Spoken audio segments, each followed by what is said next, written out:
கண்டிப்பாக ஆந்திர பிரதேசத்தை போல அந்தந்த கோவில்களுடைய வழிபாடு முறைகள், பழமையான பழக்க வழக்கங்கள் எல்லாத்தையும் காப்பாற்றி கடைபிடிக்கிற மாதிரி அங்கங்கே அறங்காவலர்கள் இருந்து அது செய்வாங்க நம்பிக்கை இருக்குது.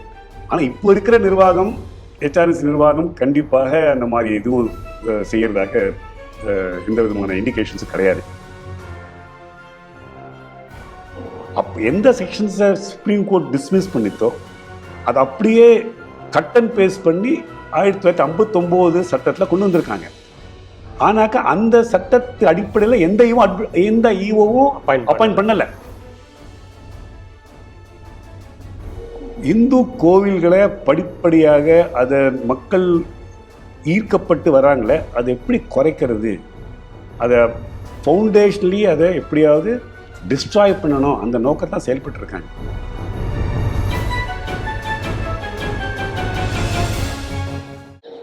அரசு கையில் ஆலயங்கள் நிகழ்ச்சி வாயிலாக ஸ்ரீ டிவி நேயர்களை சந்திப்பதில் அளவற்ற மகிழ்ச்சி.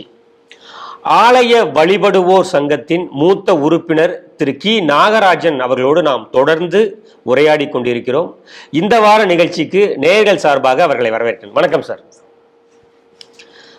ஆந்திர பிரதேசத்தில் சமீபத்தில் தான் சந்திரபாபு நாயுடு அவர்கள் அவருடைய தலைமையில் பதவியேற்றார். அவர் முதல்வராக இருக்கிறார். அவர் இப்போது தொடர்ந்து பல்வேறு புனரமைப்புகளை மேற்கொண்டு வந்துருக்காரு சார். அது வந்து அரசு நிர்வாகமாகட்டும், கொள்கையாகட்டும், எல்லாமே நிறையா அவர் பண்ணிகிட்டு இருக்காரு சார். இப்போ அதில் மெயினாக பார்க்க வேண்டியது என்ன அப்படின்னா, அதாவது கோவில் நிர்வாகங்களில் அரசு அதிகாரிகள், நம்ம ஊரில் சொல்கிற மாதிரி இஓன்னு சொல்கிற மாதிரி, அங்கங்கே அடுத்த கமிஷனர், ஜாயிண்ட் கமிஷனர்னு சொல்கிற மாதிரி, இவர்கள் எல்லாம் வந்து அட்மின் வேலையை மட்டும் பார்த்தா போதும். கோவில்களில் நடக்கக்கூடிய அந்த பூஜை புனஸ்காரங்கள், அந்த வேதங்களில், ஆகம நெறிமுறைகளில் நீங்கள் எந்த விதத்திலையும் தலையிடக்கூடாது. அது அங்கங்கே இருக்கக்கூடிய கோவில்களில் உள்ள குருக்கள்மார்கள், நம்ம பீடாதிபதிகள் அவங்களே பார்த்துப்பாங்க அப்படிங்கக்கூடிய ஒரு வரலாற்று சிறப்பு வாய்ந்தன்னு தான் சொல்லணும். அப்படி ஒரு நோட்டிஃபிகேஷனை அவங்க கொடுத்துருக்காங்க. அதே போல் மற்ற மாநிலங்களிலும், குறிப்பாக தமிழகத்திலும் நம்ம எதிர்பார்க்கறதுக்கு வாய்ப்பு இருக்கா சார்? கண்டிப்பாக வாய்ப்பு இருக்குது. ஏன்னா சமீபத்தில் நம்ம போன வார நிகழ்ச்சியில் பார்த்தோம், நீங்கள் தான் சொன்னீங்க, இந்த மாதிரி மதிப்புக்குரிய வீரமணி அவர்கள் அறநிலைத்துறை கிளார்க்கு தான், அவங்க கோவிலில் உள்ள இதெல்லாம் பார்க்கணும், மற்றெல்லாம் செய்யக்கூடாதுன்னு சொல்லியிருக்காரு. அது பின்பற்றுவார்கள் நம்பிக்கை இருக்குது. அது பின்பற்றினாக்க கண்டிப்பாக ஆந்திர பிரதேசத்தை போல் அந்தந்த கோவில்களுடைய வழிபாடு முறைகள், பழமையான பழக்க வழக்கங்கள் எல்லாத்தையும்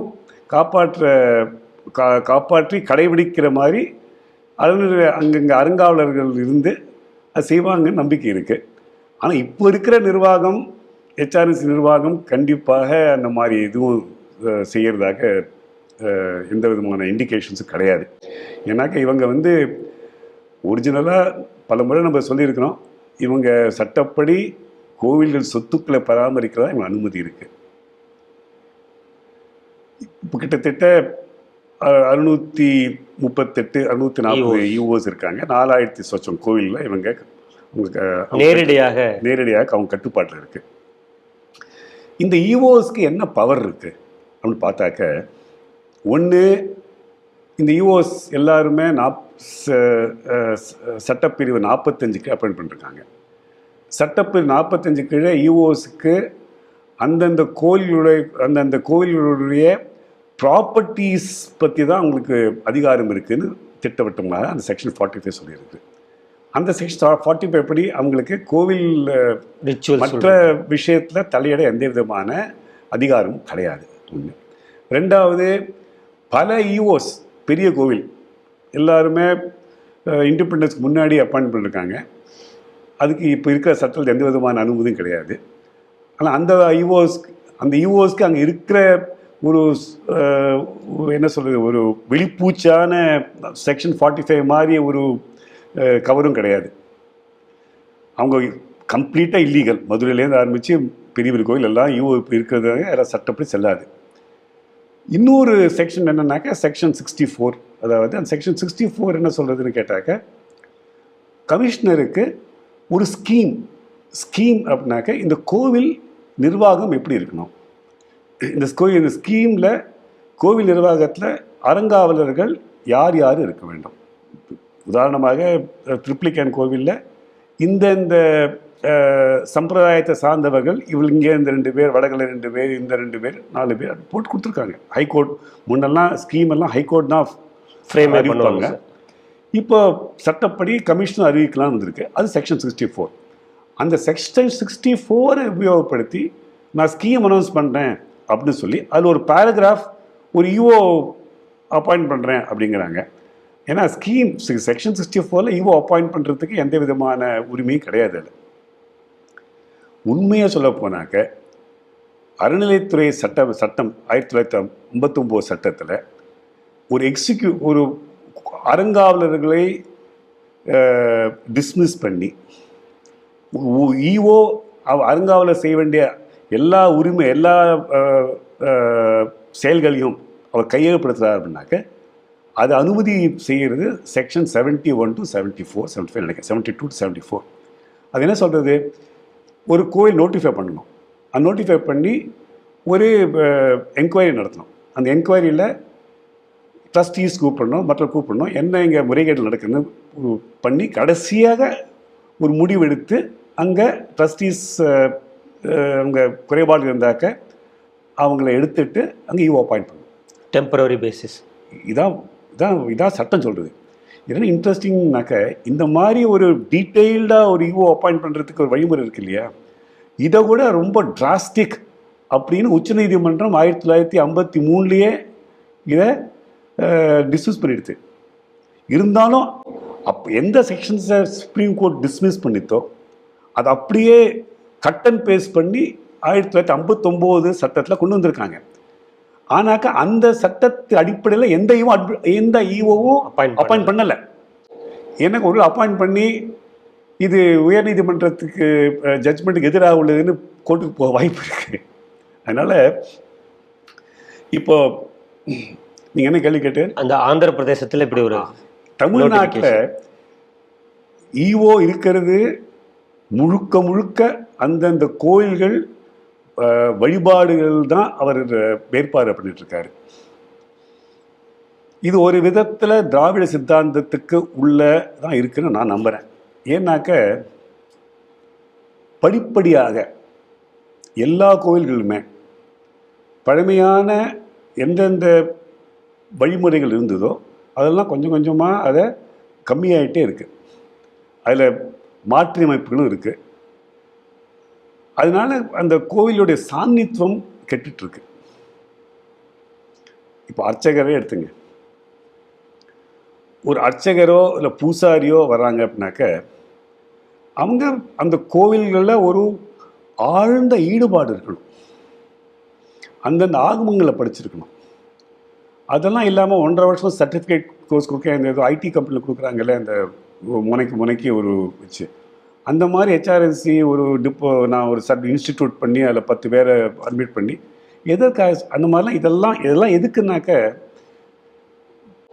இந்து கோவில்களை படிப்படியாக அதை மக்கள் ஈர்க்கப்பட்டு வராங்களே அதை எப்படி குறைக்கிறது, அதை ஃபவுண்டேஷன்லி அதை எப்படியாவது டிஸ்ட்ராய் பண்ணணும், அந்த நோக்கத்தான் செயல்பட்டுருக்காங்க. ப்ராப்பர்ட்டிஸாக இருக்கட்டும், வழிபாடு முறைகளாக இருக்கட்டும், அந்த கோவில்களுடைய பழமை வாய்ந்த கல்வெட்டுகள் சிற்பங்களாக இருக்கட்டும், கோவில் நிர்வாகமாக இருக்கட்டும், எல்லாத்துலேயுமே அந்த கவர்மெண்ட் தலையிட்டு எல்லாத்துலேயுமே சீர்குலையை செய்கிறாங்களே, எல்லாமே மேம்படுத்துறதாக எந்த விதமான தகவலும் கிடையாது.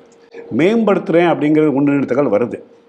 நீங்கள் போன நிகழ்ச்சியில் பார்த்தோம், இந்த மாதிரி கோவில்கள் கீழே இருக்கிற பள்ளி கல்லூரிகள் ஒன்று அப்படின்னு ஒருத்தர் சொல்லுவார், இன்னொருத்தர் கூடாதும்பாங்க. அவங்க கூட்டமைப்பில் இருக்கிறவங்க இந்த மாதிரி ஒரு பண்ணிகிட்ருக்காங்க. அதே மாதிரி கோவில் நிலத்துலேருந்து வருமானம் வராமல் பல கோவில்களில் ஒரு வேளை விளக்கூட ஏற்ற முடியாமல் நிலைமை இருக்குது. கோவில்களில் அந்தந்த பக்தர்கள் அறங்காவலராக வர்றதுக்கு எந்த வாய்ப்பும் கிடையாது. யார் அறங்காவலராக வராங்கன்னு யாருக்குமே தெரியாது. அவங்க அறங்காவலுக்கு வர்றதுக்கு என்ன அவங்களுக்கு தகுதி இருக்குது, கமிஷனர் தான் அப்பாயிண்ட் பண்ணணும், சட்டம் இருக்குது. ஆனாக்க 12-13 வருஷம் அறங்காவலில் கிடையாது தமிழ்நாடு கோவில்களில். இந்த மாதிரி நிலைப்பாடுலாம் எல்லாமே கோவில்களுடைய முக்கியத்துவத்தை படிப்படியாக குறைப்பதற்கும் இருக்கிறது தான், பக்தர்களின் எண்ணிக்கையை குறைப்பதற்கும் தான் இப்படி திட்டமிட்டு செயல்படுதுன்னு. ஆனாக்க என்னன்னாக்க பக்தர்கள் கோவிலுக்கு போகிற அதிகரிச்சுட்டே இருக்கு, கம்மியாகவே இல்லை. இப்போ ஸோ இப்போ இந்த ஆந்திராவில் இது போன்ற நோட்டிஃபிகேஷன் வந்ததுக்கப்புறம் என்னென்ன மாற்றங்கள் அங்கே நடைபெறும்னு நீங்கள் நினைக்கிறீங்க சார்? இப்போ நம்ம பேசிகிட்டு இருக்கிறதுலையே இப்போது ஆந்திராவில் திருப்பதியை பற்றி ஒரு பெரிய ஒரு குண்டு வெடிச்சது. அந்த லட்டுக்கள்லாம் வந்து நம்ம தமிழ்நாட்டுக்காரர் தான் அங்கே நெய் கொடுத்தாருன்னு வேற ஒரு செய்தி வந்தது. அது உண்மையாக தவிர தெரியாது. அது வெடித்த பிறகு ஏற்கனவே அங்கே இருக்கிற துணை முதலமைச்சர் அவர் வந்து இந்த கோவில் விஷயங்களில் எலெக்ஷனுக்கு முன்னாடியே அவர் எடுத்து நிறையா அதை பற்றி பேசியிருக்கிறார். பவன் கல்யாண் அவர் செய்யணும்னு ரொம்ப பல பேட்டிகள் கொடுத்துருக்காரு. கோவில்கள்லாம் அரசு இருக்கக்கூடாதுன்னு. அதைத்தான் இவங்க அந்த செய்துட்ருக்காங்கன்னு நினைக்கிறேன் நான். கண்டிப்பாக ஒரு நல்ல இனிஷியேட்டிவ் ஆந்திரா கவர்மெண்ட்டில். அவங்க இப்போ அதை கண்டிப்பாக நிறைவேற்றுவாங்கன்னு நம்பிக்கை இருக்குது. திருப்பதியில் ஆரம்பித்து பல கோவில்களில் பண்ண வாய்ப்பு இருக்குது. இப்போ பொதுவாகவே இங்கே பார்த்தோம் அப்படின்னா இது வந்து பெரியார் மண், இது வந்து அண்ணாவின் மண், அவர்களால் வார்க்கப்பட்டவர்கள் வளர்க்கப்பட்டவர்கள் தான் திராவிட இயக்கங்கள் சொல்கிறாங்க. ஸோ திராவிட இயக்கங்களை சேர்ந்த திரு தி.க. வீரமணியே வந்து ஹெச்ஆர்என்சி நீங்கள் கிளர்க்கு வேலை மட்டும் பார்த்தா போதும்னு சொல்லியிருக்காங்க. ஸோ நீங்கள் சொல்வது போல் அவர்களும் கிளர்க்கு வேலை மட்டுமே பார்த்தா அதே போல் ஆலயங்கள் வந்து அந்தந்த ஆலயங்கள் கட்டுப்பாட்டிலேயே இருக்கும் அப்படிங்கிற நம்பிக்கை பிறக்கிறது சார். அது நடக்கும். ஏன்னா அவங்க தலைவர்கள் சொன்னது தான் இப்போ இந்த தலைவர்கள் சொல்றாங்க. அது தொண்டர்களாக இருக்கக்கூடிய இன்றைய முதல்வரும் கேட்பார், செவிசாய்ப்பாருன்னு நம்மளும் நம்புவோம். நேர்களே, மீண்டும் ஒரு அரசு கையில் ஆலயங்கள் நிகழ்ச்சியில் சந்திப்போம். அதுவரை உங்களிடமிருந்து விடைபெறுகிறோம். நன்றி. இந்த மாதிரி கிணறு பக்கத்தில் கோசாலை கட்ட முற்பட்டிருக்காங்க. அது வந்து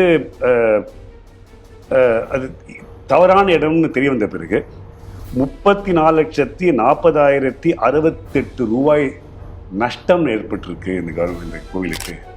மதிப்புக்குரிய முன்னாள் முதலமைச்சர் ஓமந்தூரார் அவர் காலத்திலே 1951 இந்து அறநிலைய சட்டத்தை அசம்பிளியில் இன்ட்ரோடியூஸ் பண்ணுறாரு. சரியான நிர்வாகம் இல்லை, அதிலிருந்து ஒழுங்காக பணம் வருவதில்லை அப்படின்னு குமுறலோட 67 கோவில்கள் ரிப்போர்ட் எங்கிட்ட இருக்குன்னு அப்போ சொல்றாரு. 51 சொல்றாரு சார். அப்போ அசம்பிளியில் இவர் சொல்ற கொட்டேஷன் பண்ணலாம் அவருடைய ஸ்பீச் கொட்டேஷன்.